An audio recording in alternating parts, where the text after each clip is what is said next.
The gentoo penguin dies in a new habitat. That's what 15-year-old Tessa from Suburgatory likened herself to after her dad moved them from New York City to the suburbs. Now, is that dramatic? Yes. But is it also kind of true? Because when you're a teenager, a move isn't just a change of zip code, it's a disruption at the exact moment you're still becoming yourself. Few environments test your identity and expose social power dynamics as brutally as high school.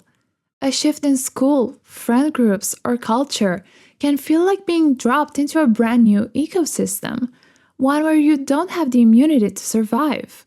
As a newcomer, you're thrust into a system you didn't build, but now have to navigate. You're faced with a choice. Do you oppose the system or do you embrace it? And when you're new, that choice feels urgent. You haven't had time to carve out your own place, so you're more likely to pick an extreme, just to feel like you belong somewhere. The catch? Either path still reshapes you, because both are reactions made under pressure, not on your own terms. The truth is, you can't grow in a vacuum, but when the soil is unfamiliar, your roots might twist in directions they were never meant to grow. So how do you survive a system that seems determined to define you before you've even figured yourself out? Today, we're learning how not to lose yourself with the help of Cady Heron from Mean Girls. The once homeschooled, wide-eyed teen who went from awkward new girl to plastic to a girl who had let everyone down, including herself. Because Cady didn't just fall in line, she disappeared into it. Here are 2 lessons you actually need to make sure that doesn't happen to you. Cady's first mistake? Letting someone else tell her how the world works. The moment she steps into North Shore High, she meets Janis and Damian, self-appointed guides through the high school jungle. They comfort her, they welcome her, and they hand her a map outlining the cafeteria's social order. But here's the thing, Janis isn't a neutral observer. She has history and an agenda. And before Cady even understands the rules of this new world, she's pulled into someone else's fight. And honestly, Cady wasn't ready. She was scared. Homeschooled her whole life. She was desperate for someone to anchor her in the chaos. Janis offered that, a sense of belonging, a place to land.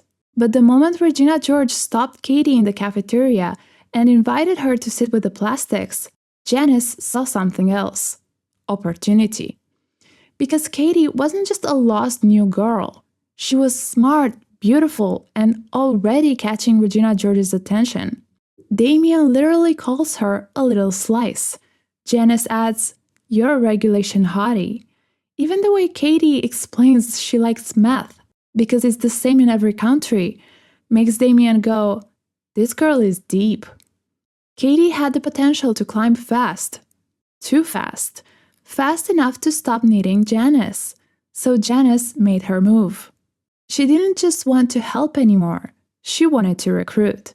Because the higher Cady rose, the less likely she'd stay loyal. Unless, of course, she saw Regina through Janis's eyes. If Cady adopted Janis's version of the school, maybe she wouldn't abandon her the way Regina once did. And Cady? She ignored the red flags. On just her second day, Janis and Damian tricked her into skipping class, and when she called them out on it, Janis immediately played the friend card. "I know it's wrong to skip class," Cady says, "but Janis said we were friends, and I was in no position to pass up friends." That moment didn't just quiet her instincts, it set the tone. Cady would choose loyalty over questioning, even when things felt off. And when Janis finally proposed her mission, infiltrating the plastics and reporting back, Cady agreed, not because it felt right, but because she was overwhelmed and eager to belong. But here's what matters most. Cady had instincts. She had more inner awareness than she gave herself credit for. She even compares high school to the animal world she understood. "I knew how this would be settled in the animal world. But this was girl world, and in girl world, all the fighting had to be sneaky. She could have figured it out on her own, had she taken a moment to actually understand the social landscape through her own eyes. She might have realized she had nothing in common with Regina and the Plastics. They were the exact kind of people she would have avoided if she had been thinking clearly. She never gave herself the space or the time to figure it out, and the price was losing herself entirely. There's nothing wrong with having a guide. In fact, a good mentor can help you find your footing faster than you ever could alone. But no one, no matter how confident, how charismatic, or how cool, can walk the path for you. Eventually, you still have to do the hard work. Looking around, asking your own questions, trusting what you see. Because if you don't learn how to read the landscape yourself, you'll always be walking someone else's route and losing part of yourself along the way. Before we dive into the second lesson, quick sip break. This is Skinniest Latte, the place where we wake up, sip up, and level up, one pop culture breakdown at a time. We're serving sharp takes, deep dives, and perspectives that taste like espresso but hit like therapy. Around here, skinny means hot, evolved, and just self-aware enough to stop texting your ex. So if you're into sipping inside and becoming the best you, go ahead and subscribe. Now back to the video. After you've observed the world through your own lens, the next step is this. Decide what you want to get out of the system. Because once you enter a new environment, especially a place like high school, where power, image, and belonging are currency, everyone suddenly has an opinion about who you should be, what you should want, and how you should act. Cady was pulled in opposite directions almost immediately. She was surrounded by conflicting advice. From Gretchen, "You can't like Aaron Samuels, it's against the rules of feminism." Then Janis, "You have to steal Aaron, he's Regina's power source." Damian and Regina, "Don't join the mathletes, that's social suicide." Miss Norbury, "Don't dump yourself down for a guy." Two major dilemmas, two completely opposite directions. Ignore the guy versus steal the guy. Join the mathletes or don't if you care about your image.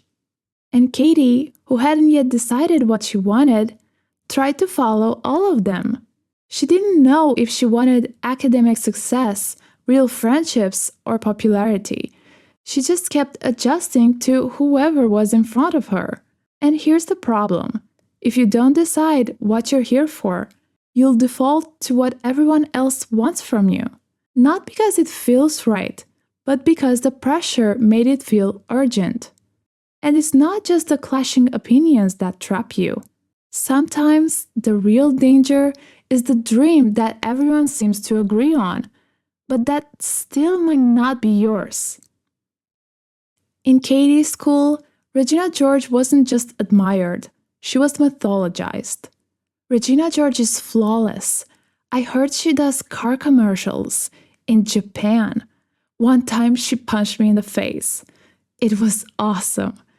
Everyone treated Regina like the gold standard. At first, Cady was just struck by how beautiful she was. She was like the Barbie doll I never had. I'd never seen anyone so glamorous. And when Regina got back together with Aaron, the same guy she was cheating on and had previously dumped, Cady's frustration turned into something closer to obsession. Because Cady knew the truth, Regina didn't even treat Aaron well. But somehow he still chose her, and that hit a nerve. It was frustrating, even humiliating, because if he picked Regina despite everything, what did that say about Cady? That even when Regina treated him terribly, she was still the one he wanted. And Cady, who was kind and available, still didn't measure up. And even though Cady didn't like Regina's values or personality, she still started to want to be her and began to believe the hype that Regina was powerful, untouchable, legendary. Cady started to copy everything from her. She started dressing like Regina, talking like Regina, playing by Regina's rules. I was woman-possessed. I spent about 80% of my time talking about Regina, and the other 20% of the time, I was praying for someone else to bring her up so I could talk about her more. She couldn't stop. And eventually, she became Regina 2.0, with her own plastics, her own followers, and the spring-fling crown to prove it. But when she finally became the definition of high school success, the new Regina, it didn't feel right. Cady had gone from wanting to survive the system to conquering it to being consumed by it. And ironically, following everyone else's path to success only took her further from her own. Eventually, she lost sight of where she was even trying to go. And it wasn't until she rejected all of it and started defining her own path from zero that she finally came back to herself. We see her choose what actually fits: her love for math, her groundedness, her own sense of style. She didn't reject high school, she just stopped letting it define who she had to be. Instead of trying to dominate it or disappear into it, she carved out a way to belong on her own terms. Cady didn't lose herself overnight, but step by step, her choices became less about what she wanted and more about what others expected. Everyone will try to hand you a goal, a dream, a role, a direction. But unless it actually fits, it's not yours. Decide where you're going, even if it's off the usual path. Because once you do, everything else becomes easier. Whose advice to take, what to walk toward, and what to walk away from. Just like a map, the route only makes sense when you choose the destination. At the end of Mean Girls, Cady doesn't escape the system. She redefines how she moves through it. Whether you're stepping into high school or any new social system, the rules might be unwritten, but the pressure is real. But no one else gets to write your story. If you don't let them hand you the map, and if you decide where you're going, you won't just survive the system, you'll outgrow it. And if you've ever felt like you were losing yourself just to belong, drop it in the comments. Like this video if you're ready to rewrite your map, and subscribe if you're done falling in line and ready to rise on your own terms.